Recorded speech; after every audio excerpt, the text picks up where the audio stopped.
So when you get apartments, there are different types of accommodations that are available to you. Now, the types of accommodations that are available to you are found in townhouses, okay, high-rise buildings, walk-ups. Now, walk-ups are basically apartments with no inside stairs, but there are stairs that you walk out, that you use outside of the building to move up to the level of the apartment that you have. You also have regular apartments, and then people also allow you to rent rooms within their apartments in order to share rent. When we talk about apartment suites, there are two types of apartment suite. One is called a bachelor, where essentially you have one big room and a blocked off bathroom.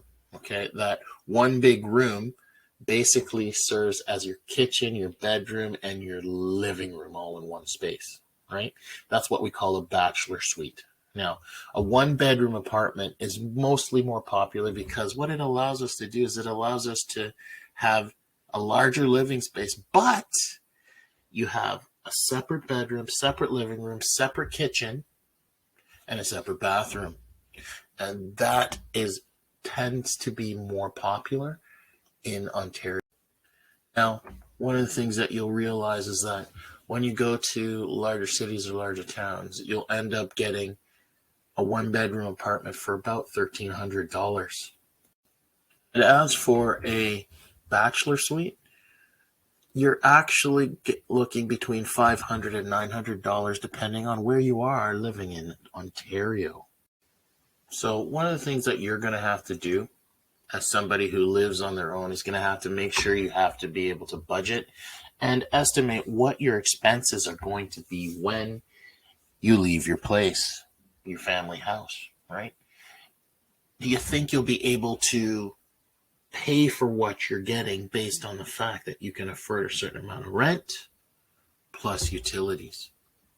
Now imagine if I have a problem that's very similar to this. May think she can afford a bachelor apartment for about $1,200, okay?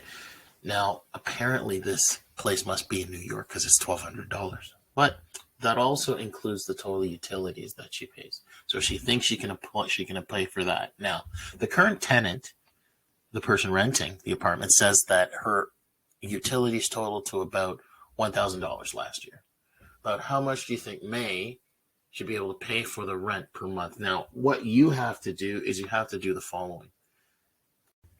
So you have to consider the scenario. Imagine that you go and find an apartment, and the apartment is about $1,100 every month, right? Now, the monthly, not rent, but the monthly utilities is about $1,000, but then we divide it by 12 and we get 83.33, right?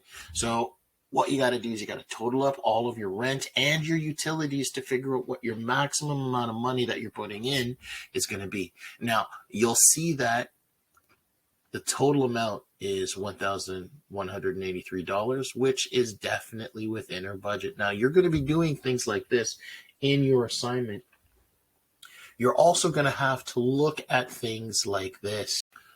Now, sometimes when you're looking for apartments, okay, or houses or townhouses, they offer 4 appliances. They say you have 4 appliances in that place. Now, those things could be the following, okay? It could be something like you may have a stove, you may have a fridge, you may have a washing machine or a dryer, or if you don't have, say, a dryer, maybe you don't have a stove, maybe you have a microwave, right? But those things are usually available to you in your apartment. Now, if you're renting a house, if you're renting a room in a house, maybe you have access to the stove, the fridge, the washing machine, and the dryer, but you don't actually own them. You're not actually using them or renting them.